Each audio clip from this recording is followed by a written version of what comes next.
I'm joined by Jim Ginder, Health Education Specialist for the Hamilton County Health Department. Good morning, Jim. Good morning, Tammy.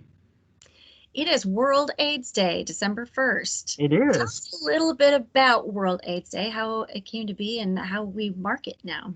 Of course. So, World AIDS Day is a day that we look at the virus that causes AIDS. We look at HIV. We look at the individuals who've been infected with HIV just to make sure that they're getting all the services and support that they need.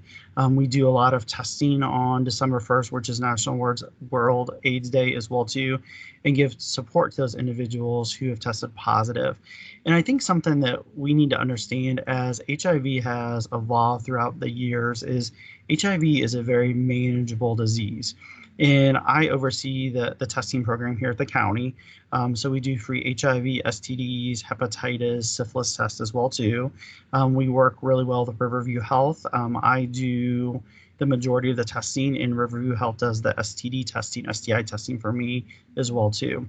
So when a lot of people come in to see me, they're scared and anxious, and I get that 100%. One of the things we do is we do a lot of education to say, you know what, HIV is very manageable. I say kind of like HIV is like being a diabetic. If you're diabetic and you don't take your insulin or your medicine, you're going to get sick. If you're HIV positive and you don't take your medicine, then you're going to get sick as well too. So HIV is very manageable disease that we have. So I do a lot of educating of the client that comes in, maybe we look at the risk factors and see what we can do to maybe lower the risk factors as well too. And if I feel during the assessment that we need to do other testing, we can do other testing as well too. And something that, go ahead. Well, let's talk about HIV and HIV numbers, because I think that you're seeing a trend right now that's a little alarming in the We middle of are. the pandemic. Talk about that. Yeah, and that's a great point. So, as I mentioned, I oversee the HIV testing program here at the county, and we're seeing, or I should say, I'm seeing more people come in to get tested for HIV, which is awesome. And I'm really happy that more people are coming in. But when you are doing the intake with these individuals, some of these individuals are having more risky behaviors than we've seen in the past without the pandemic. And that kind of worries me a lot that we're having more of our residents in the county being more taking more risk factors than we did prior to the pandemic. And one of the reasons why we see that is because number one, people being lonely and being stuck at home as well too. And that's one of our big things that we need to think about is some of these risky behaviors that we can lower so that those individuals aren't at risk for contracting HIV or any other STDs or STIs as well too. Well, I was going to ask you that. Are you seeing the same trend with just STDs?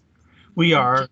I can tell you. So a typical pre-COVID, I would probably do. Let's say we have like December 31 days.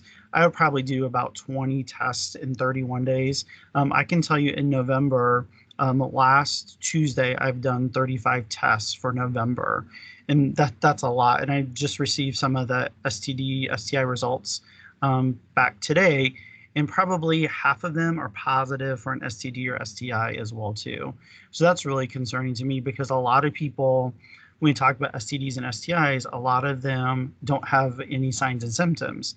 And what's really bad about STDs and STIs is about 75% of women don't show any symptoms, then about 50% of guys don't either. So if they're having some of these risky behaviors, they're passing these STDs and STIs off to other people as well too.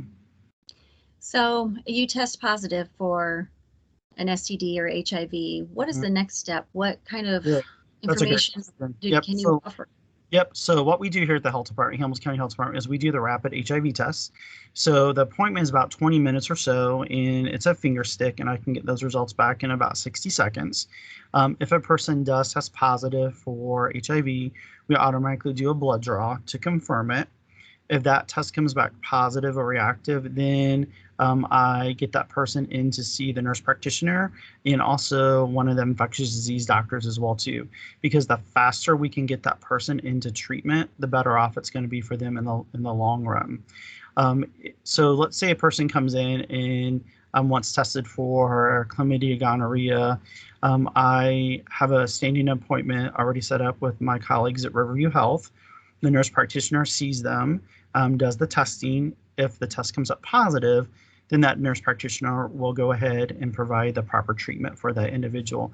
And all of our services are free except if those STD or STI tests come back positive, then the individuals has to pay for medication. And that could range from around $20 for chlamydia to up to $40 for gonorrhea, because we have to treat with 2 different types of medications for gonorrhea.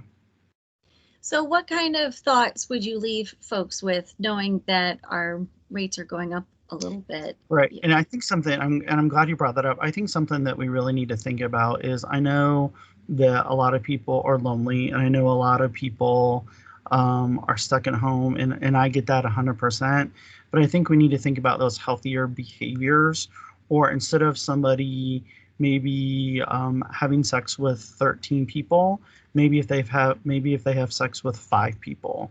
I mean, that's a healthy, riskier, that's a not, we lowered that risk behavior.